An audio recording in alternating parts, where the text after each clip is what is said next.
Well, good morning and welcome back to Consider This program. I'm your host, Joe Clark. And I'm Angi Kinser. We're happy to have you along. Hey, we are going to get right into this.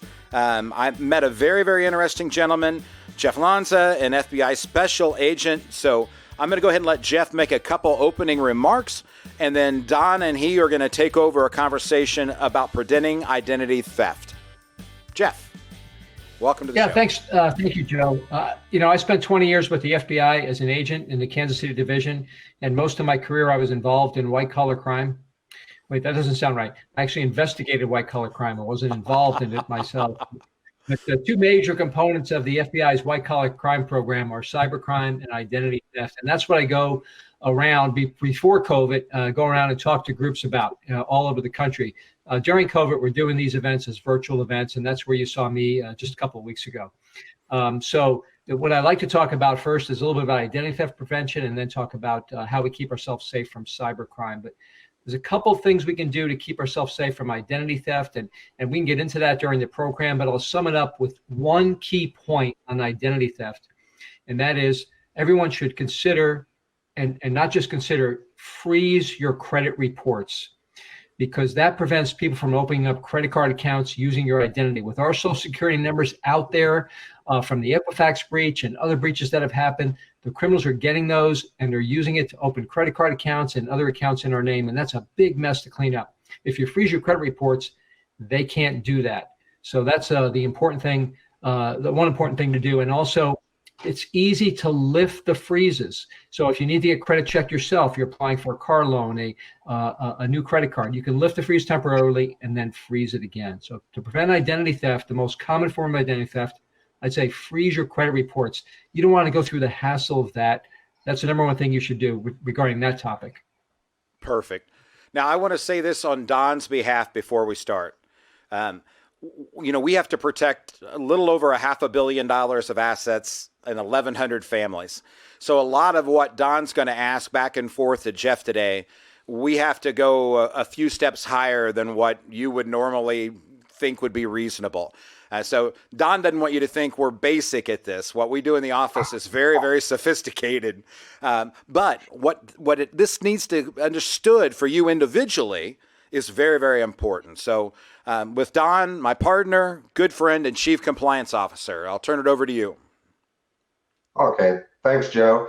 It is. I work closely with our IT staff in an ever-changing effort to create a bubble, so to speak, around our network so that we work in a controlled and managed environment. It's an encrypted world of multi-passwords, multi-authentications, passphrases, and even then, a lot of times you can't get where you want to go. But as I have thought about this, once I end my work day and I go home, which these days is go in the other room, there sits my laptop where I'll sit down to check my email, pay a few bills, order my groceries, see what's going on Amazon that I need. And I think that puts me in a position of most users once I don't have all the things available to me that we do in our office environment. So, given that and the way we do personally use our equipment, Jeff, what are the things that I could have done beforehand or during that could have reduced my risk? Because in a matter of 20 minutes, I think I exposed everything I have to the world. Yeah, well, I think it's really a matter of not what you can do, but what you can do on an ongoing basis. Not before you went on, but on an ongoing basis. Now, before you went on the computer, Don, you probably know this well, being in compliance and IT, that having on our personal computers, having antivirus software on Windows computers is probably one of the most significant things you can do. and keeping that updated to stay safe from the kind of threats that you're talking about when you're going to Amazon and you're getting emails from places that you've done business with. Is it really coming from that place, or is it a phishing email designed to get us to provide our login credentials? So setting yourself up by keeping your antivirus software updated, keeping the software on your computer updated, and then on a regular basis, then you should be watching out for phishing emails. A phishing email is where someone, and Joe alluded to this earlier, when you get an email from a criminal that's designed to look like it means something to you, and it may have an emotional component, like you owe the IRS money for past taxes, for example, and you click on the email to see what that's all about, but that doesn't make sense already because the IRS is going to send you a letter, not an email, if you owe money to them. But there might be an attachment in that email, and you can click on that and could put malicious software on your computer. Now, if that gets by your antivirus software, which is the first step I talked about to keep safe, then you may have a problem, because that could take your computer keystrokes when you log into your bank accounts and other accounts and send those to the criminal. So watching what we click on is important.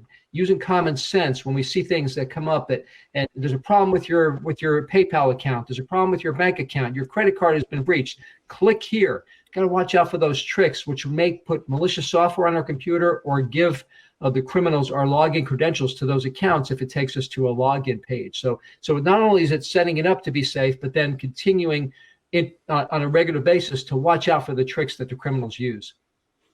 Hey, you're listening to Jeff Lanza, FBI Special Agent, talking about preventing identity theft, as well as Don Hodson, one of my partners and a Chief Compliance Officer at the Financial Enhancement Group. Hey, Jeff, when Don and I started keeping money at TD Ameritrade, custodian is what it was called, they set us down and they said that when people went fishing for information, they were trying to figure out how to steal $500. And by probably 3 years ago, Donnie, I think they said they gave that up. They're now looking at 2 years where they know everything about you, including your dog's name. And the email I got today said it was from Don Hodson, had your life after work. And then below that, he called me Joseph, which means I'm in trouble, right? That's the only time that happens. So there was a telltale sign. But it said, I'm in a meeting. I need you to answer a question immediately for a compliance related, so it used all the buzzwords that would evoke emotion, right? Because they knew how I fit into the deal. But if you clicked on that on the email, it clearly was not from us. They had spoofed it. So what can I do? What can I tell my wife who's watching this at home, who's going, how do I know it's from Joe, Don, or Jeff?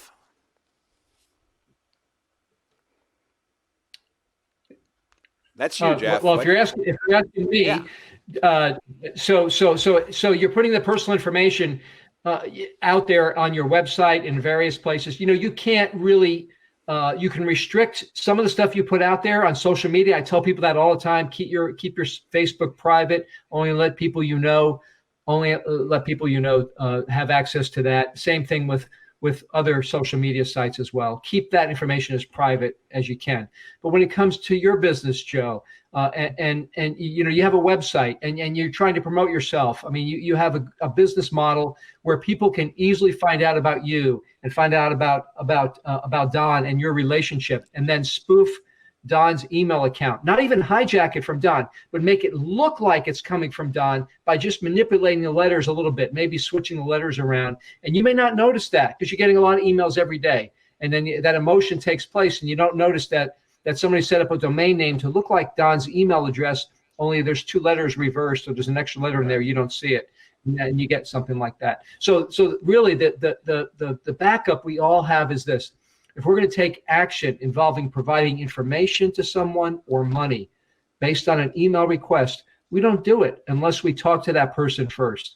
If Don says, "Hey, I need you to wire money based on this, business deal that we're doing," maybe that's not in Don's job description. But let's just say, he says, "Hey, we got this deal. You got to wire money." You're not going to wire money without calling Don up. "Hey, Don, just making sure that this is a legitimate request."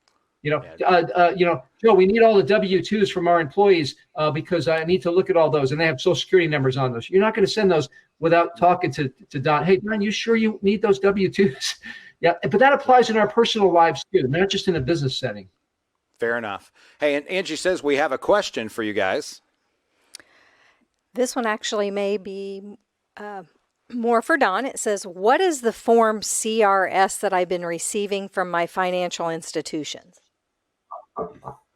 Well, that's a new SEC requirement. That is short for Client Relationship Summary. And that is what is used to present your services in short form, what your fees are, and allow you to quickly compare one firm to another. It's the breakdown of how businesses operate, and what you've got to be concerned with right now are firms who aren't using it. It really breaks down everything, and it seems to me to be an overreaction. But the fact that there are people who aren't using it all will let you know that there are people that probably shouldn't be in our industry. Jeff, Don, here's the deal. We got about a minute and 15 seconds left. We're going to come back and take this on to the next side to talking about cybercrime. So Don, work on your questions. Folks, if you've been listening to this and if you've been part of the radio show, you know one of our deals is to offer the Next Steps meeting. And very simply put, that's a time when you either go online to the website, yourlifeafterwork.com, you call Angi at 800-928-4001, either one of those work, and we'll get you set up for a complimentary 90-minute meeting. Now, why is it complimentary? Because we don't partner with everybody. Not everybody is a right fit. We take care of people who don't want to worry about their money. And it's very essential that it's the right person, right team that you partner with. We are very much a coordinated and collaborated effort where you have 27 people working together. You have one or two people in front of you, but you've got a whole army behind you.